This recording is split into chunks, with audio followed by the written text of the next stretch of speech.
Good morning, everyone. It's really good to be together with you all again.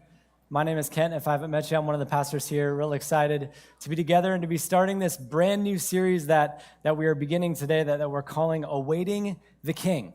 Okay, Awaiting the King. As we've been thinking about this and as we've been looking ahead to Good Friday and Easter and are waiting for all of the good things that come with that season, we just wanted to take some time to just sort of appreciate the scope of it all. Right, we wanted to zoom out and just to look at the magnitude that is Jesus's mission. See, oftentimes I think what can happen as we celebrate this Christian Super Bowl, as Brian Wiles always says it when he's talking about Easter, is we can get so focused on what Jesus has done that we can forget about what he's doing. Right, that there's more to this Christian life than just us getting saved and then waiting to go to heaven when we die. We're caught up in a much larger and more beautiful narrative.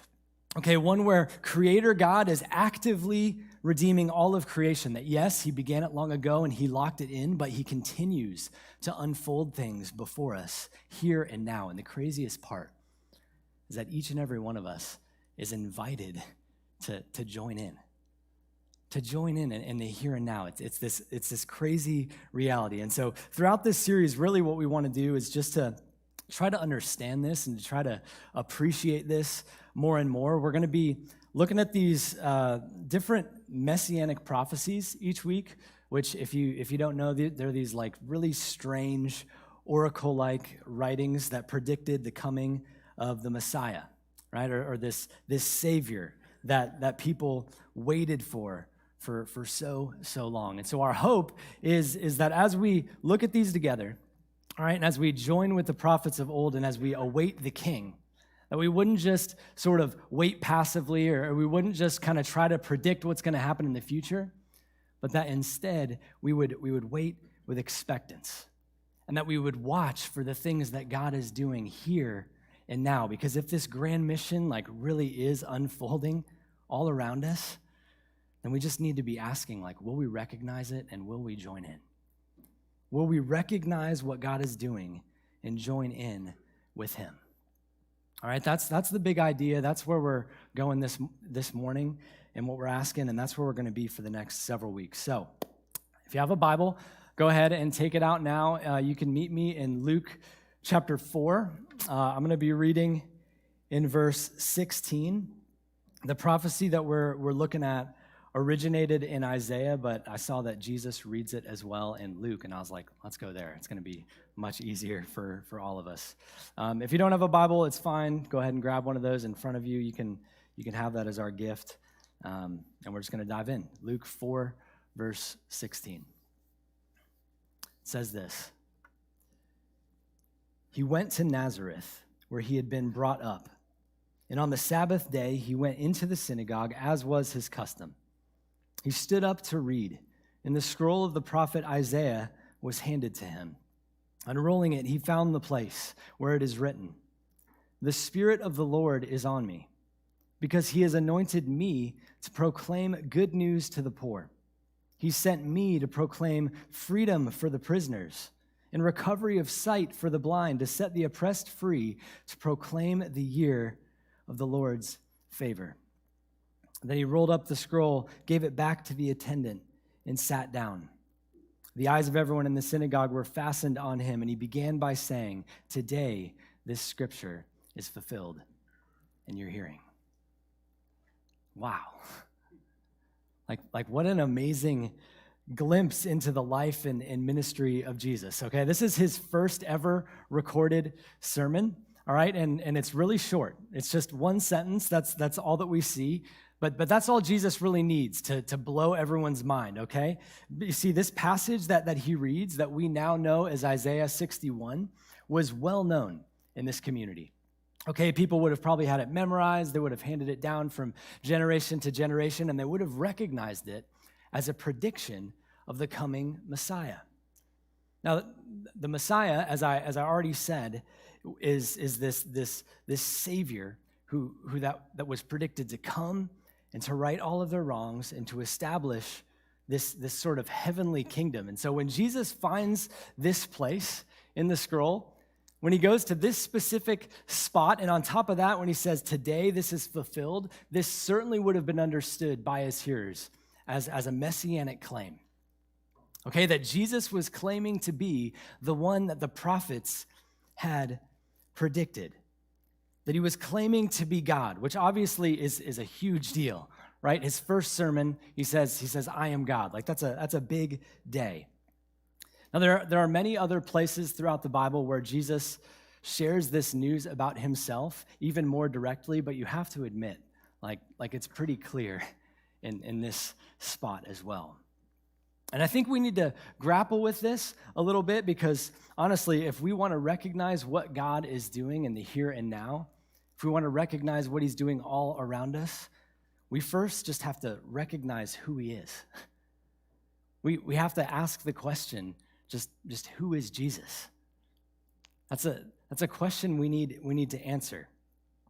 It's asked a lot in our culture these days, especially on college campuses, obviously, and oftentimes the responses that people give to that question are fairly dismissive, right? They're sort of surface level. They're not really all that thought out. Maybe you've heard some of these responses. People will say, well, Jesus was not God. He was just a really smart human being, right? Or Jesus was just a really good moral teacher, which sounds fair and nice and everything like that until you read passages like the one that we just read, and then you begin to realize, these people can't be talking about that Jesus.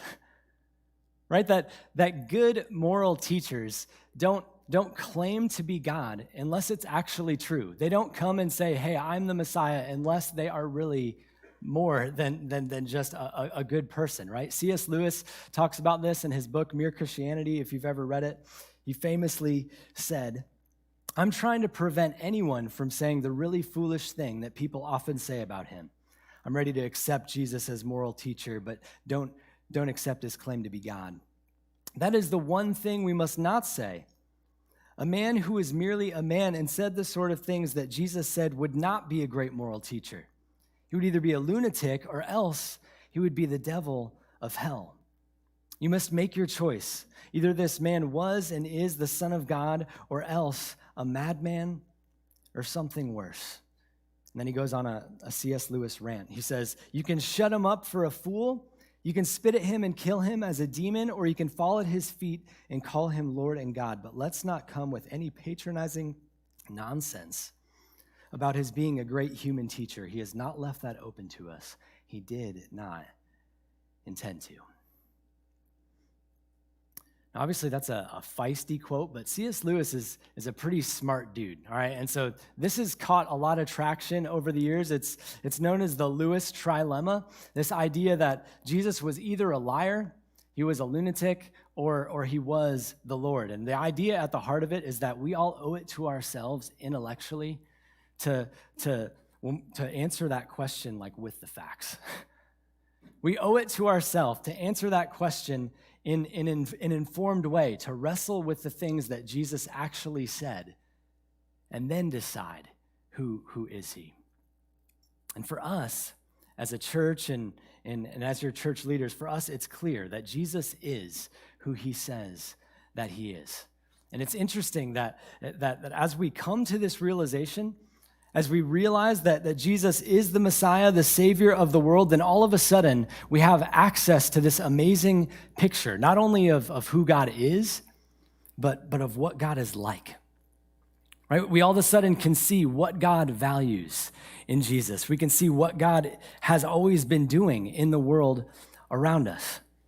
Okay, and so let's look at it. Let's spend some time just seeing if Jesus is God, let's see what God is up to all around us through looking at what he says about himself. Let's break it down. Verse 18, he said, the Spirit of the Lord is on me because he has anointed me to proclaim good news to the poor. Okay, the first thing we see here is that through Jesus, God cares for the poor. This is what God is doing. He's caring for the poor. In that time, the poor were everywhere, the monetarily poor. They were treated as completely worthless. Okay, it wasn't uncommon for people to even connect your wealth with your connection to God, which obviously wasn't true because Jesus himself was poor, right? His mother was poor, his father was poor, and throughout his ministry, he stayed poor. And so Jesus has this huge heart for the poor in the world. And really throughout his ministry, he understood that being poor puts people at an incredible disadvantage. The people who make less tend to just have less access to things that can help them move forward in life. In areas, it's things like medical care, education. In Jesus' day, it was that people couldn't afford to buy the things they needed to go make sacrifices in the temple. And so what Jesus is doing is he's saying, I came to preach to those people. I came to preach, to proclaim good news to the outcasts in society. Because you see, to him, just because someone had less, it didn't mean that they were worth any less. Just because someone had less, it didn't mean that they were worth less. And so he spends all of this time offering the same grace to them that he offered to the rich and all of this stuff. And I think we need to pay attention to it as believers. Because oftentimes in our fast-paced world that we live in, it can be so easy for us just to close our eyes to all the poverty that's right here around us. We can get so caught up in pursuing our own dreams and overcoming our own obstacles that we forget that there might be others around us that have it even worse than us. There might be others around us who actually need help at times. And so we, as the church, we need to get involved. We need to care. As followers of Jesus, we need to live like Jesus. All right, and I'm not saying you need to stop and give money to everybody who asks you for it on the street or anything like that, but I do think we should all be doing something for someone, right? We should be involved. As we're waiting here for King Jesus to come and to one day eradicate poverty altogether, we're invited to join in what he's doing. We're invited into that. So that's the first thing that God is doing and that we're invited to. Let's keep moving. The next thing Jesus says is that he has sent me to proclaim freedom for the prisoners. It's possible that your translation might say slaves, but really what he's getting at here is anything that keeps people in captivity, right? That God cares for the captives in the world. Now, when you think about captivity and slavery, there's lots of things that could probably come to mind for you. Maybe you think of, Israel held in captivity in Egypt. Maybe you think of Nazi Germany or the awful things that happened with slavery in American history. Maybe you think of modern day slavery with the millions of women around the world who are trafficked to fuel the demand for the global sex trade that exists right under our noses. Whatever form of slavery that comes to mind, Jesus is saying that's not okay. that all people are God's people. And so he wants to set all of the captives free. This is what he is doing. He is freeing the captives today. And not only that, I think what Jesus is doing is he's showing us as well that he wants to free people from self-imposed slavery. Okay, the things that creep into a person's life and hold us captive. The smaller things that creep in and rob us of the joy and peace and all the good things that Jesus has for us. Right? Drug abuse can become a slave master and is a slave master for many. Pornography is a slave master. Alcohol addiction is a slave master. Even subtle things like living for the approval of others can sneak into our life and hold us captive and rob us of the freedom that we're called to in Jesus. Jesus says, I want to set you free from all of that. He wants to free us from these things. And the beautiful thing is that as we allow him to do this in us, often what happens is it creates a desire within to want to do the same for others. Right? That once we've been freed, we want to go and we want to help others be freed. We want to get involved. Maybe it doesn't mean like going and joining a nonprofit to like end like global slavery or anything like that, but we can all be involved again somehow. We can hold each other accountable to the things that we struggle with. We can get real. We can be open and honest with each other because it is so much better to live free than to live in captivity or to contribute to the captivity of others. Jesus wants to set prisoners free. He cares about the captives. And so he's doing something about it each and every day. In the next section, he says he came to announce recovery of sight for the blind. Recovery of sight to the blind and to set the oppressed free. The point here is that God also is caring for the sick and for the hurting. Okay, he's caring for the sick and for the hurting. Now, when he talks about blindness and sickness and stuff like that, it could be both literal and spiritual blindness, but honestly, like in Jesus' day, those things would have probably gone hand in hand. Okay, see, back then, if someone was physically blind, it was also assumed of them that they were spiritually blind. Because people thought, man, if that person was born with this physical ailment, then God must have cursed them for something that they did. They must have done something wrong. And it led all the sick people and injured people and people with diseases and stuff like this to be treated as outcasts in society. They weren't able to have access to the temples and to have access to the everyday stuff of life. And so throughout the ministry of Jesus, we see him going to these people, pursuing them, putting his hands on the disease, giving sight to the blind, helping the lame walk, all of this stuff. In Jesus, we see a God that cares for the sick, a God that cares for our pain, cares for the people who are suffering. This is what he is up to here and now. And if we allow ourselves to recognize it, right, if we're filled with compassion like he is, then we can take heart because he's inviting us to join in on it, to join in on the work that he's doing, this countercultural move toward healing and wholeness, right? And again, it's little things. It doesn't mean that we'll all become doctors, but maybe some of you will become doctors and nurses and medical professionals. Others of you, you'll go and you'll volunteer your time to care for those that are in medical facilities. Some of you will give to help people pay down medical bills. Others of you will pray for people to be healed, and you'll see amazing things happen, right? Really, the only thing that's not an option for the Christian is to not do anything. To not care about it at all. The heart of God is near the physically broken and the spiritually broken. And we need our hearts to go out to them as well. What would that look like for you? What would it look like for you to join God in his mission? And let's look at this last section in verse 19. It says, he came to proclaim the year of the Lord's favor.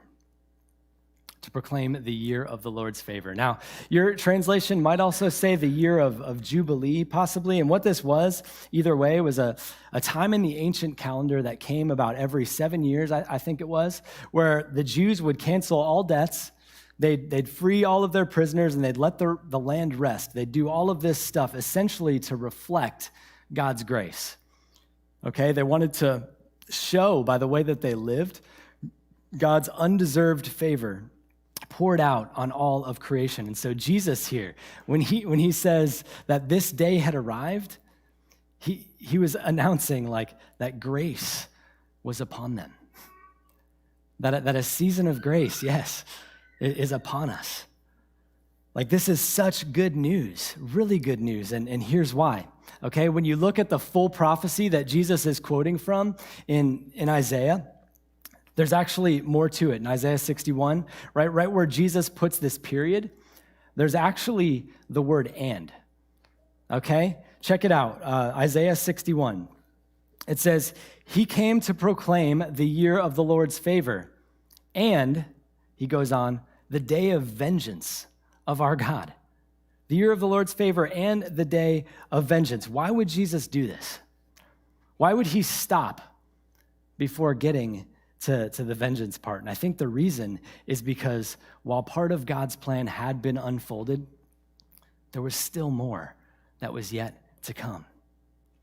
That the salvation story of God comes in multiple acts, that the prophets of old saw it all at once, but in Jesus, we see that there is more to it than that. In Jesus, we see what others saw from far away, we see it close up. And so what Jesus is saying is that we live in a sliver of history, this year of the Lord's favor, a period of time where we have this incredible opportunity to both receive the grace of God and to give it away to others. But listen, there will come a day, either when we die or when Jesus comes back, where this will not be the case. All right, and when that day comes, God will put an end once and for all to all of the darkness and to all of the evil and to all of this stuff in the world. And so we need to act. We need to respond. All right, we got to decide, will we come to Jesus, the Messiah? Will we receive his grace? Will we, as the church, join him on mission to share his grace with others? Or will we simply let this season pass us by? The choice is ours. And so here's how I want to wrap things up. In this passage, what we've seen is Jesus has essentially just revealed through himself what God is up to. All right, he's caring for the poor. He's setting captives free. He's healing the sick, all of this stuff. But I want you to know that just like God is doing this out there in the world, he's also doing it in here, in me, and in you. See, we're all slaves spiritually at times. We're all sick spiritually. We're all poor in spirit without him, right? And so our King came and he did something about it for us. This is why the Easter season that we're waiting for is so good, because God has done something. He's poured himself out for us. But the thing is he's still working today, all right? And so I wonder if there's something in your life that you need him to work on in you, like this week. Is there something that God maybe has brought to your mind, an area where you know that he's trying to heal you, or an area where you know that he wants to set you free? Maybe this week would be one where you moved from passive to active. Wherever you're at this morning, as we close and we enter this time of worship again together, would you just ask God how he would have you to respond to this, to Jesus' first sermon? Would you move from passive to active? You see, God is at work all around us. The only question is will we join with him? So let me pray, and we'll spend some time doing that together.